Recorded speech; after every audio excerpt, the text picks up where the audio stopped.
Hello everyone and welcome back to OG Cars, and in today's video we've saved yet another car. Now we're doing a lot of saving, which is a good thing, but it's also a bad thing because obviously we're getting more cars again and I'm not meant to be buying them.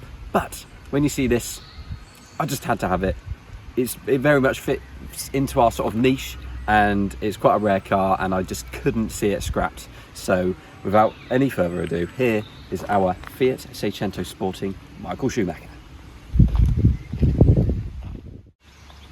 So some of you may recall that we did a very recent video at Ed's place where there's lots and lots of Seicentos and Cinquecentos. Now this piqued the interest of a lot of Seicento and Cinquecento owners, including Timon, who messaged me as he had this particular car. Now he's had this car for about a year and I believe it may have been his first car as well, but unfortunately it broke down on him. So he was going from basically West Wales area to I believe London, and he made it to not far from where we live.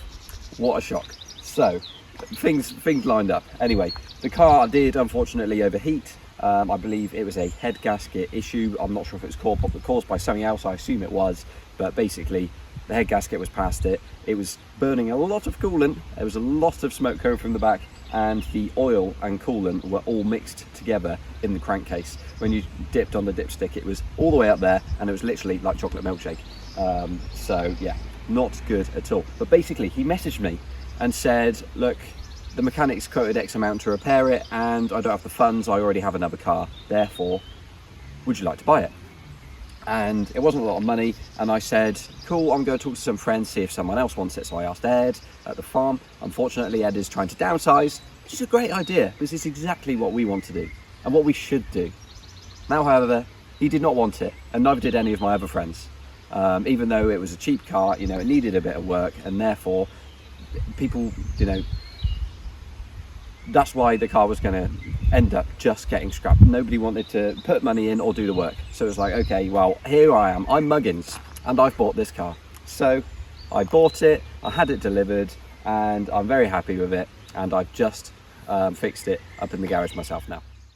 So the day I got this car, it was a Monday, and I had loads of parts from G's Panda 1.2, which I bought, because I'm doing a head gasket and various other bits on that as well. So basically what I did is I just used all those parts and fitted them to this that evening. So the day I got the car, I also did a head gasket change with new head bolts and new thermostat and a couple other bits, you know, changed all the gaskets, the exhaust gaskets. I didn't touch the inlet gaskets, I left the manifold on while I did the head swap. But yeah, basically, you know, I cleaned everything up.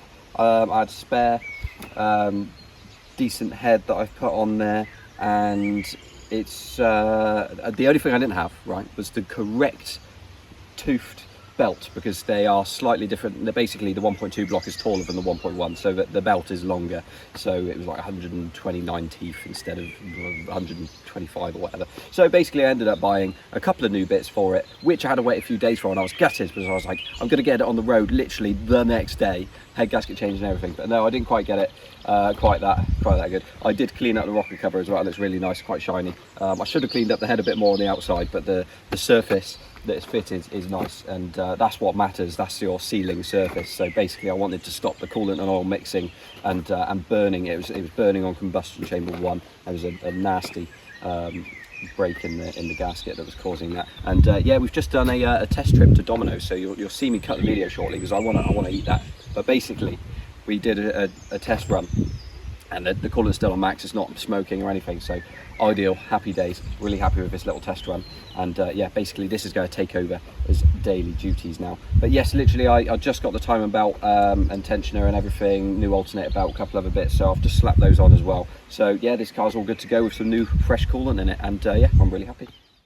Of course, considering the oil and coolant was all mixed together as well, I did do a fresh oil and filter. So it's had a full flush, it's had a genuine Fiat oil filter that I had left over back from when I worked at Pewsham Garages.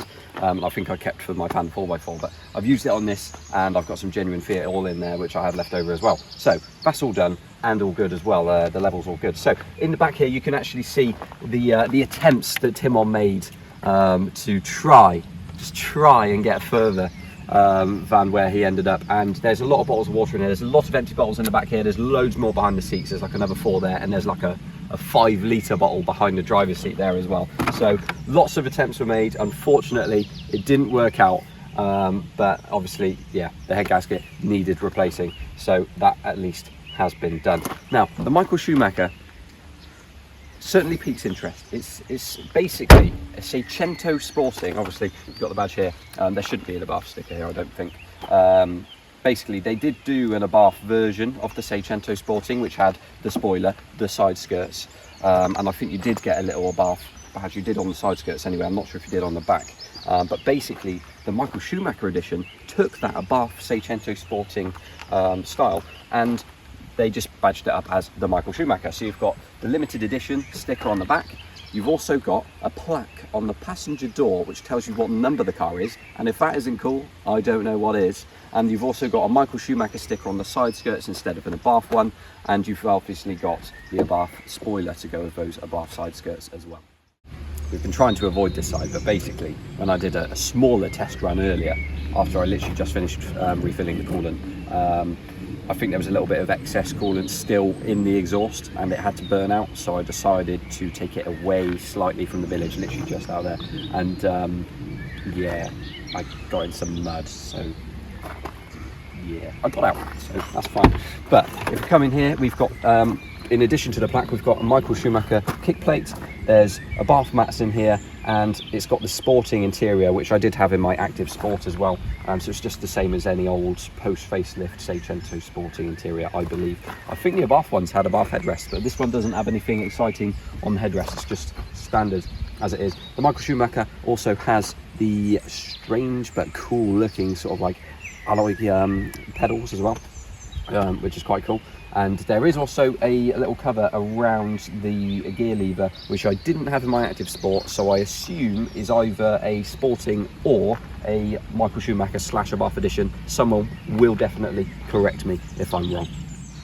So from the front, it's basically, you've got the standard Sporting bumper with the fog lights on the post facelift like this, and you've got the clear indicator lenses. I admittedly prefer the pre-facelift, with like the orange indicator lenses and all the different body kit, but I do still like this, and it's still very cool as a Michael Schumacher edition. Speaking of that, we do have these wheels. These are the Abarth wheels that came on this car from standard on the Michael Schumacher. They again just took the Abarth sort of setup and popped it on there. So yes, it's got those wheels, and they're wrapped in some fairly new tyres by the looks of it as well. And when I had the front wheel off there doing bits of a timing belt and everything for the head gasket, it looks like the brakes have been recently replaced too. So it looks like everything has been really well looked after on this car. It's low mileage, it's done less than 50,000 miles, so we really couldn't see this car go to waste. There's only like 60 to 70 on the road, and I think there's probably under 300 including Sawn, according to how many left. Obviously take it with a pinch of salt, but either way, that's not a lot of these left, and they really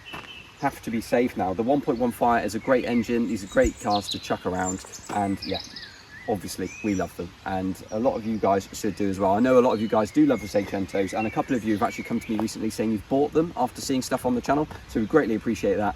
It's lovely to see other people enjoying these cars. A massive thank you to Timon as well, who sold me this car. He made basically nothing on it because he paid some money to the mechanic for storage and diagnosis, so I don't think he made a penny on this car selling it to me. But obviously, in doing so, it has gone on to live a new life. This car is going back on the road. It's going to be my daily. It's going to be enjoyed, and that is ultimately what matters. We didn't want to see another car crushed and just ultimately ruined, just ruined. So yeah. So apologies, it's a bit of a state. It does need a really good clean. Obviously I made it a lot muddier, but it has been stored outside for a little while Timon was wondering what to do with it at the mechanic's place.